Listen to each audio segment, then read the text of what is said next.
মৰিগাঁৱত তিৱা নিৰ্বাচনী প্ৰচাৰ তুংগত গীত নৃত্যৰে ৰিপুণ বৰাৰ প্ৰচাৰ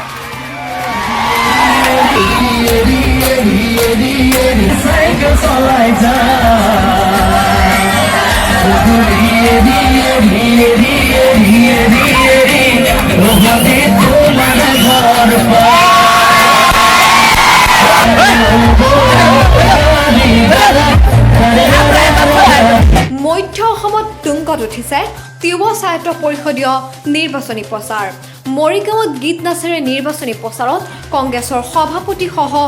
কংগ্ৰেছী শিল্পী বাবু অজয় নেকিবসহ কংগ্ৰেছী নেতাকৰ্মী বিজেপি বিৰুদ্ধে গীত গাই ডেকা বুঢ়া সকলোকে নচুৱাই ২০ নং বাৰপুজীয়া তিৱা পৰিষদীয় সমষ্টিত অচ্যুত গাঁওখোৱা আৰু জৰাবাৰী ২৩ নং পৰিষদীয় সমষ্টিত ঋতুমণি দাসৰ হৈ মণিপুৰ টোপত প্ৰচাৰ সভাত অংশগ্ৰহণ কৰি ভোট বিচৰাৰ লগতে বহুকেইখন সভাত অংশগ্ৰহণ কৰে ৰিপুণ বৰাই হিমন্তক কটাক্ষ কৰি কয় যে হিমন্ত আৰু বিজেপিৰ গীত এতিয়া ৰাইজে নুশুনে তিৱা নিৰ্বাচনত ৩৬খন আসনৰ অধিকাংশে ৰাইজে কংগ্ৰেছক ভোট দিব বুলি মন্তব্য কৰে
চনতো আহিছিল কংগ্ৰেছৰ দখললৈকে